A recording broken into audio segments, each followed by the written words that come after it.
Olá, meu querido irmão, minha querida irmã, que coisa boa poder estar com você aqui mais uma vez no nosso programa Jornada Bíblica, um caminho de fé e vida. Juntos sempre aprendemos coisas novas acerca da Palavra de Deus. E neste mês estamos nos debruçando sobre o livro da Carta de São Paulo à comunidade de Efésios. Quantas coisas já pudemos aprender. Mas antes de continuarmos essa nossa jornada, quero fazer um convite a você a pegar o seu celular ou correr no seu computador e interagir conosco entrando no nosso Instagram, @Família dos Devotos. E lá deixamos mais uma pergunta, mais um quiz para que você possa participar e conhecer um pouco mais sobre as páginas das Sagradas Escrituras. E a pergunta de hoje é essa: qual é a história que estes emojis e em qual livro eles se encontram? Você vai olhar essas imagens e vai responder: Noé em Gênesis, Moisés em Êxodo ou Noé em Êxodo? Lembre-se da pergunta: qual é a história destes emojis e qual livro onde eles se encontram? No final do nosso programa, você passa lá e você vai ver qual é a resposta certa. E agora quero convidar você e a sua família para juntos rezarmos antes de darmos início a mais uma jornada bíblica.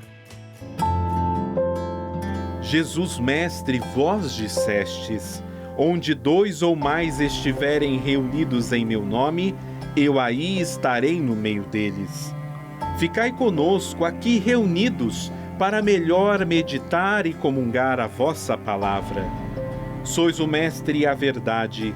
Iluminai-nos para que melhor compreendamos as Sagradas Escrituras. Sois o guia e o caminho. Fazei-nos dóceis no vosso seguimento. Sois a vida.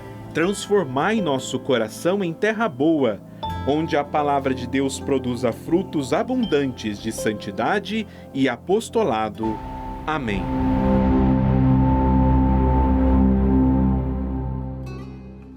Estamos com os nossos corações preparados para darmos continuidade à nossa jornada bíblica. E hoje nós a encerraremos.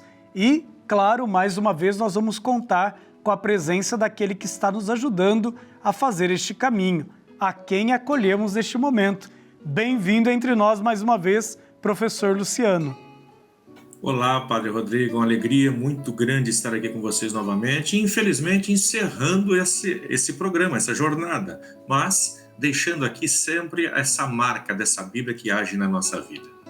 E é muito bom conhecer as páginas das Sagradas Escrituras e, sobretudo, aqui a partir da casa da mãe, porque todas as fachadas do santuário, pouco a pouco, vão retratando as páginas das Sagradas Escrituras. Teremos aqui em Aparecida a maior Bíblia ao céu aberto para ensinar, para nos ajudar a viver a fé de um modo bíblico, a partir então dessas cenas que são colocadas aqui nas fachadas do santuário e também no seu interno.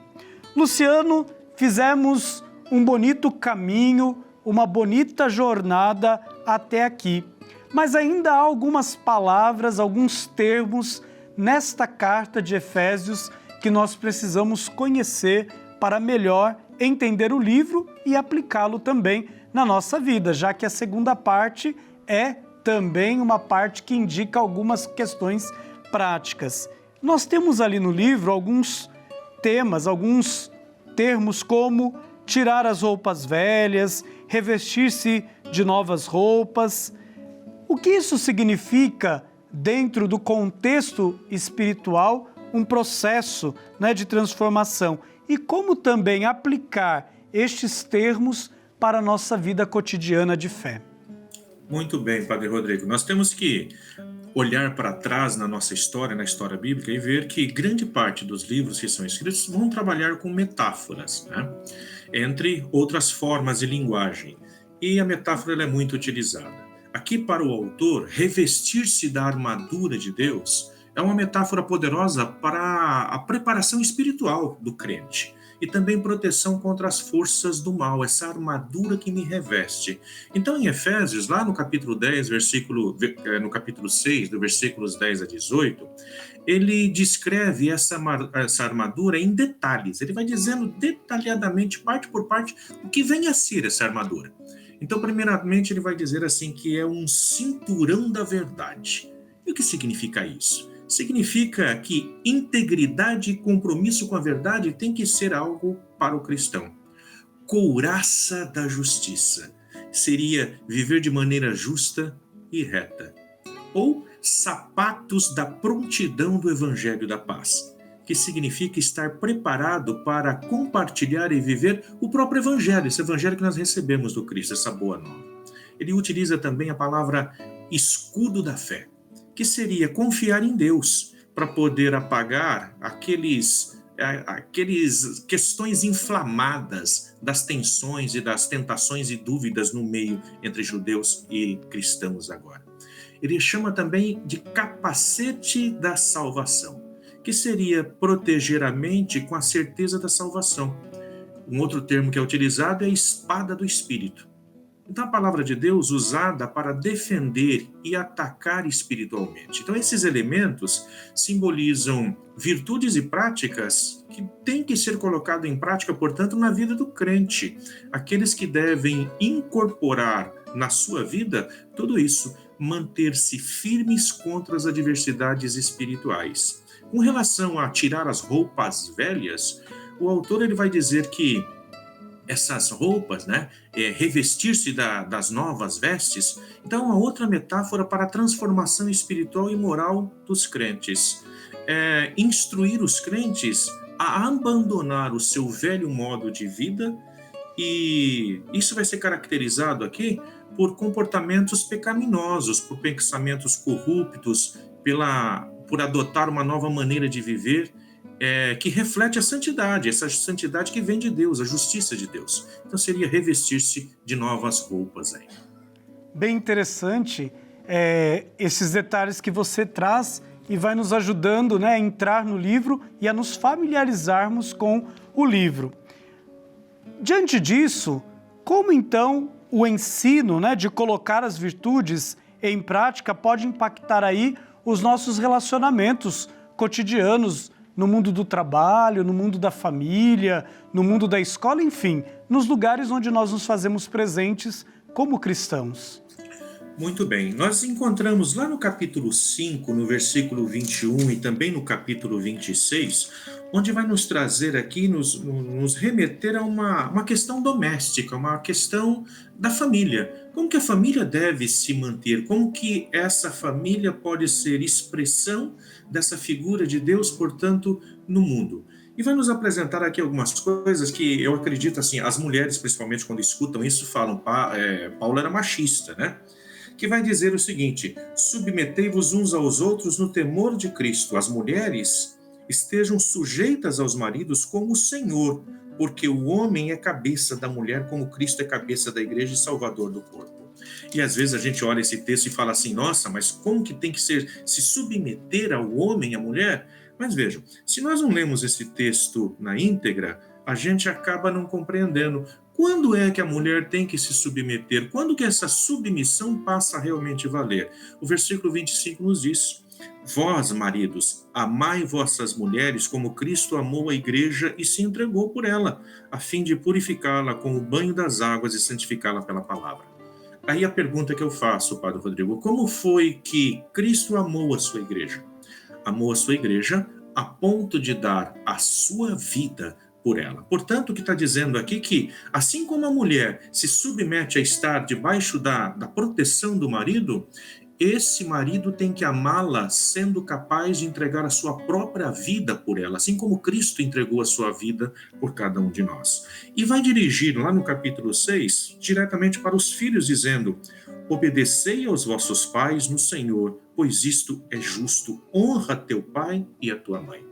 Portanto, a dignidade da família, aqueles que caminham juntos, aqueles que expressam na sua vida, no contato com o outro, com totalmente o outro e com o próximo. E quem é o mais próximo? senão aqueles que estão realmente na nossa família, onde nós devemos nos agir uns para com os outros, exatamente como esse amor do próprio Cristo, nos entregando um pelo outro. E dessa forma, dentro da sociedade que vai se tornando algo um pouco maior, nós vamos colocando essa prática também na prática no dia a dia, no nosso contato com o outro.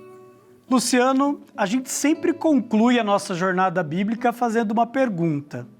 Como este livro, que nós estudamos neste mês, pode nos ajudar a viver a nossa experiência de vida comunitária? Muito bem, a pergunta é muito boa e muito pertinente para os nossos dias atuais. E eu acredito que a atualização, a releitura desse livro, atualizando para a nossa vida, para os nossos dias, ela é muito pertinente, porque é um livro que nos fala também de nós nos colocarmos junto à ação do próprio Espírito Santo. É esse Espírito que nós, quando permitimos que haja em nós, ele vai nos transformando, porque é esse Espírito que nos apresenta qual é o desejo do Pai para a nossa vida, qual é a nossa relação de amor com o Filho. É esse Espírito que, portanto, nos fortalece. É nesse Espírito que nós somos capacitados para exercermos no mundo, na vida, algo de melhor, o de melhor que existe em nós, e que não procede de nós, mas que procede do próprio Pai. Portanto, acredito eu que nos nossos dias, ficarmos realmente atentos a esse Espírito que passa por nós como um vento, mas não deixarmos ele passar, mas também permitirmos que ele haja em nós, no mundo. Luciano, muito obrigado por este caminho que você percorreu conosco neste mês de novembro. Foi uma alegria poder escutá-lo e também com você aprender coisas novas. A gente olhando aqui de onde você está falando, ali tem o alfabeto em hebraico, né? Os alunos que às vezes ficam assustados, mas estou vendo ali uma forma bem didática de aprender esta língua que nos ajuda também a entrar nas Sagradas Escrituras. Muito obrigado por esse trabalho que faz e desejo aí um frutuoso serviço de evangelização através da pesquisa, do ensino e da redação de textos que nos ajudam a entender a palavra de Deus. Eu que agradeço, Padre Rodrigo. Fiquem com Deus. Foi um prazer estar com vocês aqui durante toda essa jornada nesse mês de novembro. E agora quero fazer um convite a você que está aqui acompanhando o nosso programa a fazer uma visita à página do YouTube da TV Aparecida. E lá, através da hashtag Jornada Bíblica, você terá a oportunidade de curtir, compartilhar, comentar os nossos programas. E claro, não perca tempo, já aproveite para curtir.